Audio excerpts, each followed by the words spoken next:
नमस्कार साथियों, गौरव ज्ञान धारा में आप सभी का स्वागत है। कल एक शॉर्ट वीडियो के माध्यम से आप लोगों को यह सूचना तो मैं दे ही चुका था कि आपके ग्रेड थर्ड की विज्ञप्ति आ चुकी है, लेकिन मैंने कहा था कि एक विस्तृत वीडियो बना के आगे की संभावनाएं क्या है, कैसे हैं, प्रिपरेशन कैसे करनी है, उन पे चर्चा करेंगे। बस एक ही काम इन्होंने अच्छा किया जो मैं अभी बताऊंगा इस वैकेंसी के अंदर। बाकी तो देखो, यदि मुझसे पूछा जाए तो मैं तो पूरी तरीके से संतुष्ट नहीं हूं इस वैकेंसी से, क्योंकि बच्चे आखिर में पोस्ट का इंतजार कर रहे थे कि पोस्ट आए। अब ये कह देना कि पोस्ट विभाग ने आगे भेजी नहीं है, विभाग के पास में पोस्टें नहीं है, तो मेरी थोड़ी सी भैया कम समझ में आती है चीज, क्योंकि लास्ट वैकेंसी 2022 में हुई थी और अब 2025 खत्म होने आया है, एग्जाम होगा 2026 में। 4 साल में क्या पोस्ट है? रिटायर्ड होने वाले कहाँ गए?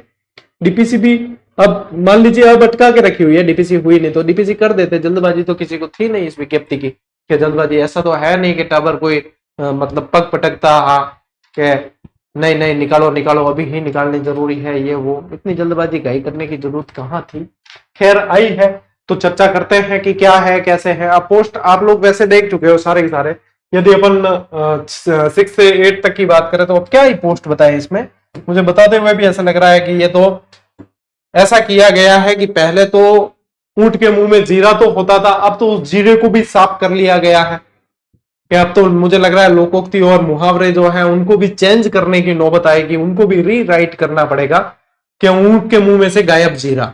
अब ऐसे करना पड़ेगा। जीरा कहाँ है? इसको ऊंट के मुंह में जीरा कहते हैं। 10 लाख फॉर्म आते हैं, 2000 पोस्ट है, क्या है ऊंट के मुंह में जीरा? ही है, जीरा भी नहीं, गायब हो गया वो भी।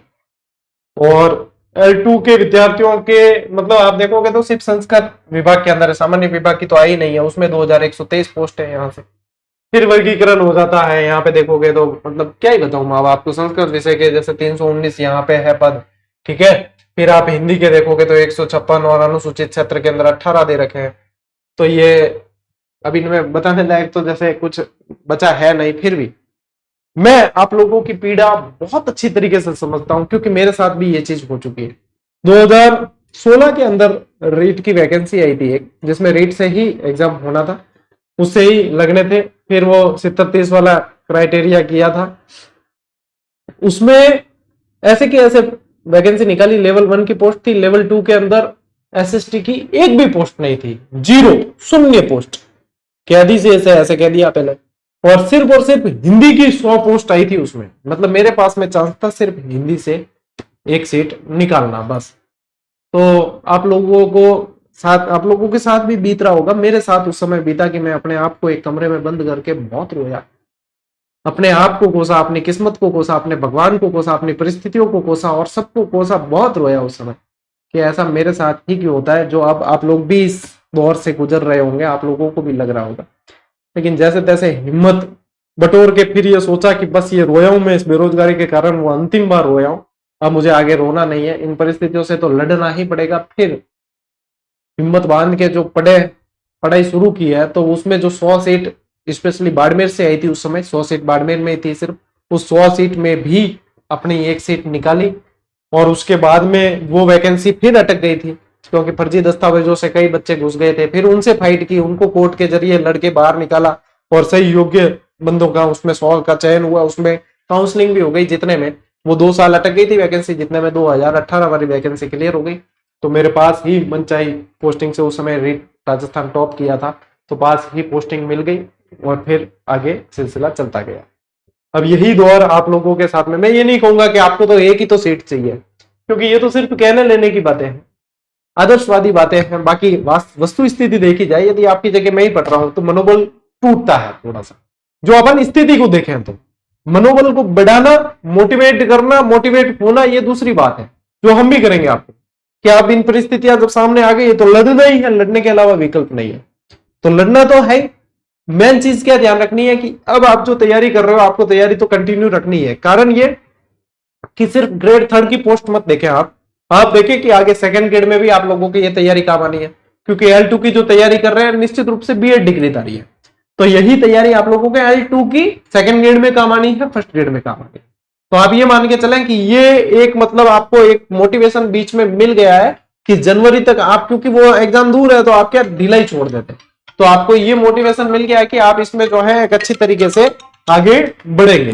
अच्छी तरीके से यहाँ पे भी आप लोग ढिलाई नहीं बरतेंगे तो तैयारी अच्छी चलेगी। बस इसको मान के अपनी तैयारी को कंटिन्यू रखना है ना, ये ध्यान रखना। अब इसके अंदर बताने लायक जो चीज है वो ये है बेटा कि मैं यहाँ पे विज्ञप्ति, जैसे कि आप लोगों की ये विज्ञप्ति मैं खोल देता हूँ जैसे कि ये लेवल प्रथम की जो विज्ञप्ति है, ठीक है, ये लेवल प्रथम की, ये क्या हो रहा है टाइपिंग, ठीक है अलाउ कर देते हैं।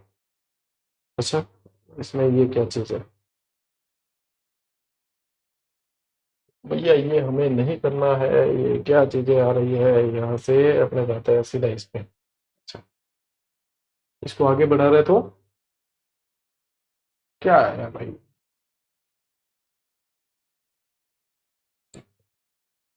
इसको जैसे सिलेक्ट करते हैं। अच्छा ये यहाँ पे लिंक दे रखा है इसका, हाँ अब समझ में है मुझे बात। तो इसमें क्या है, यहाँ पे लिंक दे रखा है, तो जैसे ही अपन इस पे क्लिक कर रहे हैं तो लिंक खुलता है। अच्छा अंडरस्टैंड, ओ आई सी।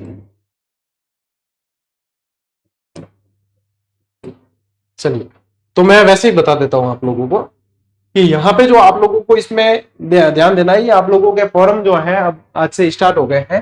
फॉर्म आप लोगों के 7 नवंबर से स्टार्ट हो गए हैं और 6 दिसंबर तक आप लोगों के फॉर्म चलेंगे, ठीक है। और आपकी जो एग्जाम डेट है, आपकी एग्जाम डेट है वो आप लोगों के क्या है, 17 जनवरी, 17 जनवरी 2025, ठीक है। तो ये ध्यान रखना है आपको।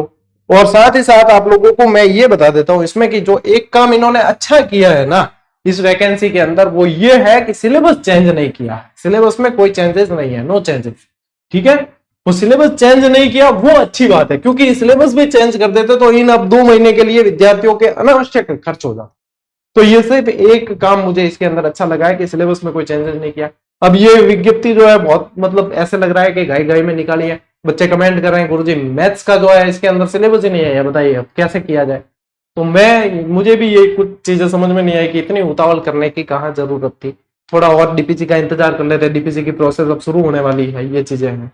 लेकिन साथियों ऐसा है कि बाकी डिटेल तो आप वैकेंसी की देख ही चुके हो, लेकिन अपने मनोबल को जो है बना के रखना है। परिस्थितियां आती है आपको मजबूत करने के लिए, मजबूर करने के लिए नहीं आती है। मैं समझ सकता हूं आपकी स्थिति कि ये आप लोगों के लिए कठिन दौर है, लेकिन आप लोग अपने आप को इस तरीके से मोटिवेट रखें कि अब जो तैयारी करेंगे वो सेकंड ग्रेड में भी काम आनी है और आपके फर्स्ट ग्रेड में भी काम आनी है। और जल्दी अपन ये भी आशा करते हैं कि जल्दी एक और आप लोगों के लिए ग्रेड 3 की भी बड़ी वैकेंसी है। ज्यादा आशाएं तो है नहीं वैसे, फिर भी आशा को जिंदा रखना चाहिए, आशावादी रहना चाहिए, ठीक है। तो तैयारी आपकी एकलव्य बैच से कंटिन्यू चल ही रही है, तो उसको कंटिन्यू रखनी है, जारी रखनी है, ठीक है। चलिए आज की इस क्लास में, इस सेशन में साथियों इतना ही। हम मिलते हैं अपन अगली सेशन, अगली क्लास और अगले सेशन के अंदर। तब तक के लिए राम राम, जय हिंद।